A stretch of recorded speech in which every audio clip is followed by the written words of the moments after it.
창업주인 이상직 의원이 새만금 관광개발 회사를 설립하고 추진한 대규모 휴양 레저 사업이 실제 없는 개발 계획으로 새만금 명품화 사업에 걸림돌이 됐다는 비판이 나오고 있습니다. 이상직 의원이 향토 기업인 전북은행에 이스타항공 주식을 매입하도록 압력을 넣었다는 논란도 일고 있어 해명 요구가 거세질 전망입니다. 장애인 폭행과 강제 노동 혐의 등으로 고발된 장수 베델 장애인의 집 이사장과 원장이 기소됐습니다. 안녕하십니까. 전주 MBC 뉴스데스크입니다. 이스타항공 사태의 근본 원인을 파헤치는 보도 이어갑니다. 이상직 의원과 이스타항공의 성공 배경에는 지역 개발과 이익까지 희생시킨 정황도 명백하게 드러납니다. 바로 새만금 개발 사업이 대표적인데요. 최근 제주항공발 국면 전환 움직임도 있지만 사안의 중요성과 본질이라는 측면에서 주목하지 않을 수 없습니다. 먼저 유룡 기자입니다. 세계 최장 33km의 방조제 완공으로 연간 700만의 관광객이 찾던 2010년. 정부와 농어촌공사는 새만금 방조제에 3조 5천억 원의 민자를 유치하는 야심찬 대규모 프로젝트에 착수합니다. 랜드마크격인 첫 사업이 바로 신시도 휴게시설 민간 사업자 공모. 이상직과 그의 형은 전라북도에 공적 자금이 투입된 새만금 관광개발을 내세워 사업권을 따냅니다. 이들이 제시한 사업 계획에는 최대 672억 원을 자체 투입해 배수관문 바로 옆 6헥타르 부지에 호텔과 전망타워, 쇼핑시설, 산 정상을 오르는 모노레일, 열기구까지 조성한다는 것. 5대 신과제 사업으로 명소화 사업을 추진을 했고 정부 쪽에서도 선도 사업인 만큼 민간 투자자들에 대한 기대가 컸던 사업으로 5년 안에 공사를 완료하고 50년 운영 뒤 기부 체납하는 조건이었지만 사업은 계속 기한을 넘겼고 아무것도 진행되지 않자 농어촌공사만 애가 탑니다. 규정대로라면 진작에 사업권을 박탈해야 하지만 상대는 2012년 국회의원에 당선된 이상직이었습니다. 이제 이상직인데 압력을 내서 농어촌공사에 연기를 해달라 해서 연기해가지고 나중에는 이제 갑과 을이 뒤바뀐 상황. 농어촌공사는 3차례나 계약을 연장하면서 사업 기회를 제공했고 6년 만인 2016년 최종 계약 해지 통보까지 각종 법률 검토 등 서류 준비로 책 한 권이 모자랄 지경이었습니다. 상대가 현역 의원이 아니었다면 이렇게까지 했을지는 의문입니다. 14년 6월부터 16년 4월까지 근 1년 10개월 이상을 기간 연장을 해드리고 그랬는데 결국 이제 기업의 사정이 안 된다니까. 이들이 유일하게 시행한 사업은 임시휴게소 조성 단 한 곳. 당장 돈이 되는 휴게소는 계약을 연장하고 또 연장하면서 식음료와 건어물 등을 판매했습니다. 연간 몇백만 원의 임대료만 내고 차일피일 시간을 끌면서 전체 사업 부지는 황무지로 변해갔고 연간 10억 원의 전체 부지 임대료는 계약을 받고 한 푼도 내지 않았습니다. 그나마 운영하던 임시휴게소도 철거돼 이상직표 개발 사업은 이제 흔적도 없습니다. 휴게소가 있었는데 그분이 나가시면서 다 그런 거예요. 그쪽에서. 호텔은 아예 안 한대요 그러면은? 이제 모두 사업 포기하고 나갔으니까 안 하시고. 항공사 회장으로 또 국회의원으로 전북 발전에 견인차를 공헌했지만 실상은 새만금을 끌어안고 버티기만 한 셈입니다. 수년간을 어찌 보면 이제 행정력을 낭비를 한 사안이죠. 아무런 득이 없이 그렇게 해지가 돼버렸으니까 후속으로 사업자도 없고요. 특별하게 아직 그런 게 없습니다. 실체가 없는 개발 계획으로 새만금 관광의 골든타임은 지나갔고 첫 발을 잘못 디딘 정부의 새만금 명소화 사업은 여전히 공전에 공전을 거듭하고 있습니다. MBC 뉴스 유룡입니다. 현직을 이용해 사익을 챙기려 했다는 이상직 의원의 논란과 의혹은 또 있습니다. 향토기업이라며 설립한 이스타항공에 주식 40만 주를 출자했던 전북은행. 이상직 의원 측은 경영난으로 주식 추가 매입을 압박했는데 여의치 않게 되자 국정감사에 은행장을 불러세웠다는 겁니다. 김하연 기자입니다. 이상직 의원이 국회에 입성한 첫 해인 지난 2012년 말 국회 정무위원회 국정감사. 이날 국감장에는 이 의원의 요구에 따라 김한 당시 전북은행장이 증인으로 출석합니다. 이 의원은 삼양그룹의 친인척인 김한 은행장에게 취임 당시 제기됐던 자격 시비 논란을 다시 꺼내며 상당 시간을 질타합니다. 이미 김 행장 취임 2년이나 지난 때였습니다. 사촌간이고 이렇게 한 회사를 갖다가 은행장하고 삼양사하고 같이 집을 같이 공동 투자를 하고 있는데 단순한 친인척 관계가 아닌 이런 사업 파트너인데 이런 분이 전북은행 행장 추천이 됐어요. 그 사실 알고 있습니까? 전북은행은 이스타항공 초기부터 주식 40만 주를 사들여 지분 8.2%를 보유하고 있던 주주였습니다. 이후 이스타항공 경영이 계속 악화하자 주식을 더 사달라는 이 의원 측의 요구를 전북은행이 거절하면서 국회 청문회를 무기로 추가 증자를 압박했다는 것이 당시 금융권의 해석이었습니다. 증자가 필요했겠죠. 저희한테뿐만이 아니라 유관기관에다가 더 사기를 원했죠. 압력도 듣고 그랬어요. 김한 행장도 그렇게 말씀하셨고 그 사라고 하는데 안 사니까 나 부른다고. 국정감사에 시중은행이 아닌 지방은행장이 특별한 현안도 없이 출석하는 건 극히 이례적인 일입니다. 이날 국감에는 부산은행 부행장도 참석했지만 전북은행을 압박하기 위한 질문을 받았을 뿐 사실상 감사는 전북은행에 집중됐습니다.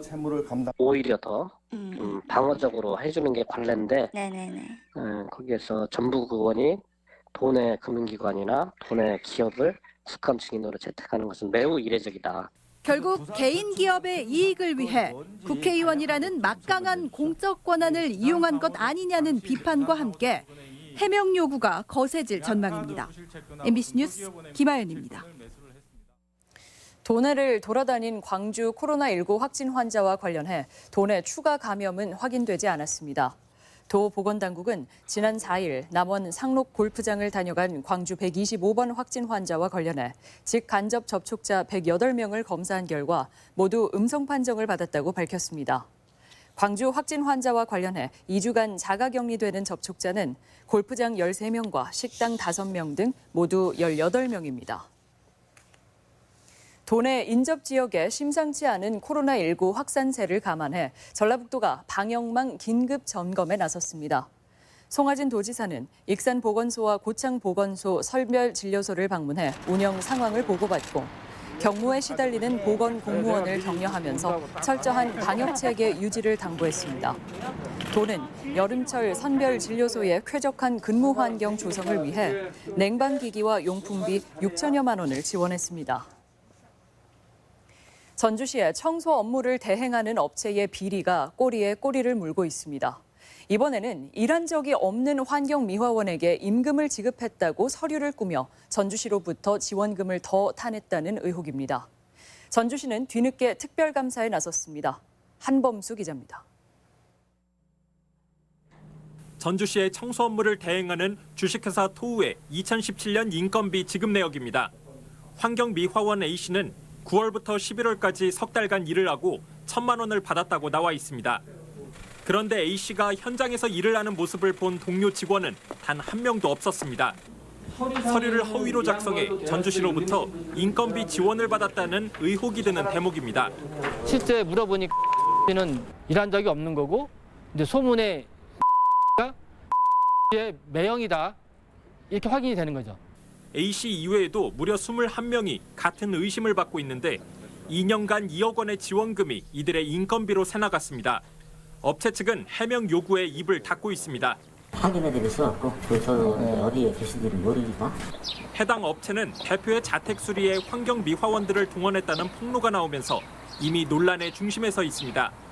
전주시는 특별감사 이후 업체와의 계약을 해지하고 불법에 연루된 사람들을 형사 고발하겠다고 밝혔습니다. 한수 조치한 금액이 약 8,900만 원. 그리고 앞으로 한수 조치할 것이 약 1억 1,200 정도가 됩니다. 하지만 민간 위탁이 처음 이뤄진 2008년 이후 예산 집행을 점검한 적이 없었다는 점에서 뒷북 대응이라는 비판이 거셉니다. 용역까지 주면서 사후 정산을 했음에도 불구하고 이렇게 부실할 수 있을까? 업체 직원들은 사측의 또 다른 비리를 폭로하겠다며 벼르고 있어 당분간 파장은 계속될 전망입니다. MBC 뉴스 한범수입니다. 장수 베델 장애인의 집 이사장과 원장이 기소됐습니다. 장애인 폭행과 강제 노동 등이 고발된 지 1년이 지나서야 법의 심판대에 서게 됐는데 피해 장애인 보상 문제와 재발 방지 대책은 여전히 풀기 힘든 숙제입니다. 허현호 기자입니다. 장수 베델 장애인의 집 시설장애인 10여 명은 사회와 격리된 채 수년 동안 폭행을 당하며 강제로 농장일에 동원됐습니다. 저기 월급 맞고 여기 맞고 거기 맞고 그랬어. 스파이프 같은 걸로 주로 맞고 그랬지. 목사한테. 내부 고발을 통해 학대 사실이 알려진 건 지난해 3월. 검찰은 1년 4개월 만에 가해자인 67살 서모 이사장과 60살 강모 원장을 장애인복지법 위반 등으로 불구속 기소했습니다. 기소 내용에는 이사장 서 씨가 장애인 4명을 성추행했다는 혐의도 포함됐습니다. 예배 안 드릴 때 전에 뭐라 예배 드릴 때마다 그러니까 예배 드릴 때 장애인들의 생계급여 8,900만 원을 시설 신축 등 용도 외로 횡령했다는 사실도 드러났습니다. 검찰은 피해자 진술 외에도 확보된 증거가 충분하다며 혐의 입증을 자신하고 있습니다. 하지만 피해 장애인들의 원활한 자립 지원을 위한 보상 문제는 여전히 과제로 남았습니다. 노동부는 지난해 강제노동에 대한 체불임금 진정을 봉사활동 또는 교육 차원이었다며 혐의 없음으로 종결 처리했습니다. 그러니까 법원에 가서 하면은 이걸 강한 입증을 해야 되는 그런 부담이 있는데 법인하고 충분히 협의를 잘 해가지고 법인이 어떤 태도를 취하느냐에 따라서 오랜 기간 학대에도 전혀 관리 감독이 이뤄지지 않아 장애인 인권 관련 기관에 대한 점검이 필요하다는 지적도 나옵니다. 이런 촘촘한 시스템이 실제적으로 인권 침해가 발생했을 때 거의 작동을 하지 않았습니다. 전라북도에서 장애인 인권에 대한 피해는 계속적으로 발생할 겁니다. 직업교육이나 심리상담 등 자립지원 대책도 충분치 않아 지자체의 적극적인 대책 마련이 시급합니다. MBC 뉴스 허연호입니다. 정의당 전북도당이 포괄적 차별금지법 제정에 총력을 기울이기로 했습니다. 정의당 전북도당은 오늘 기자회견을 열고 21대 국회에서 포괄적 차별금지법이 통과될 수 있도록 모든 당력을 집중하겠다고 밝혔습니다. 이 법안은 합리적 이유 없이 성별이나 장애, 나이, 국적, 종교 등 모든 영역에서의 차별을 금지하는 내용을 담고 있습니다. 행정기관과 경찰의 공조로 장어 사체를 무단으로 버린 중간 처리업자를 검거했습니다.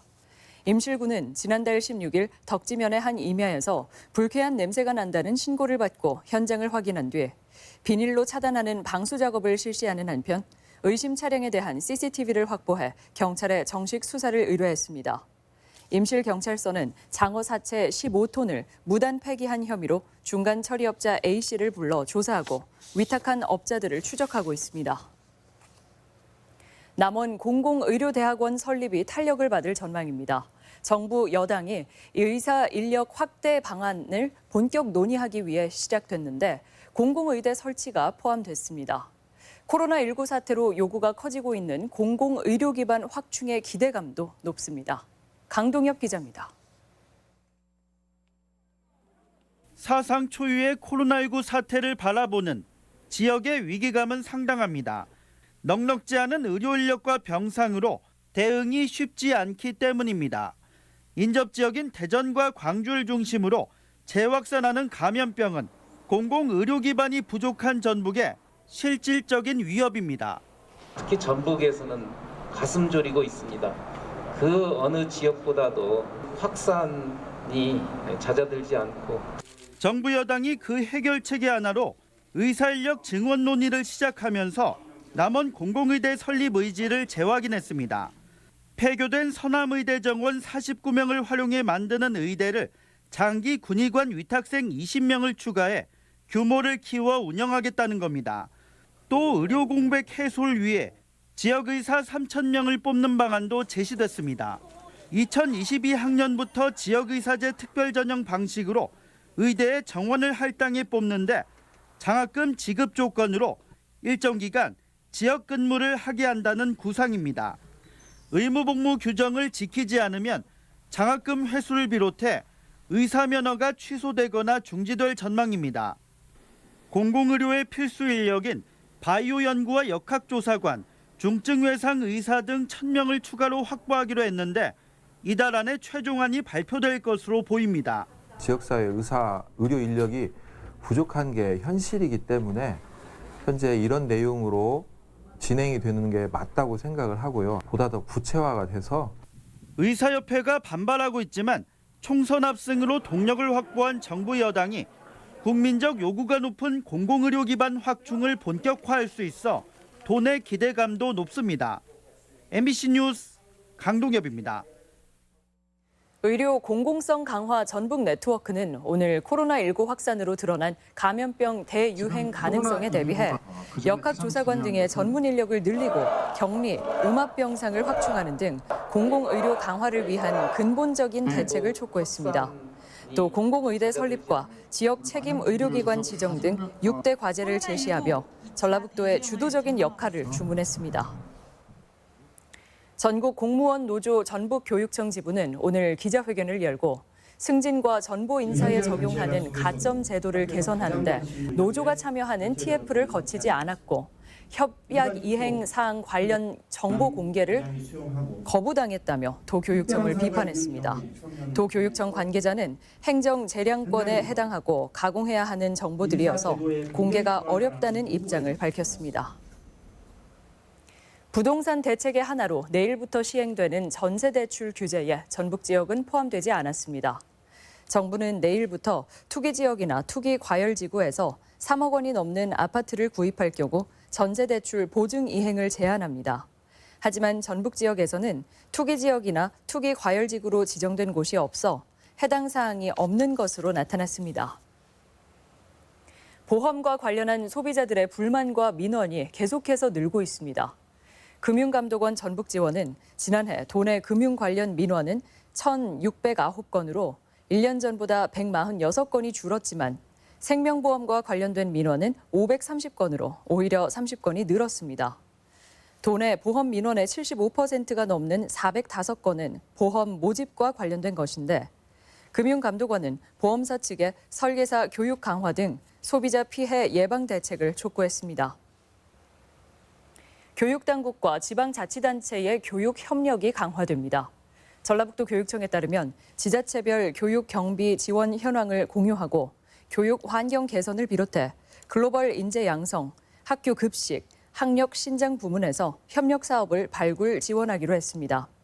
지난해 도내 14개 시군의 교육 경비 지원액은 총 901억 원으로 전년 대비 5.5%가 증가했습니다.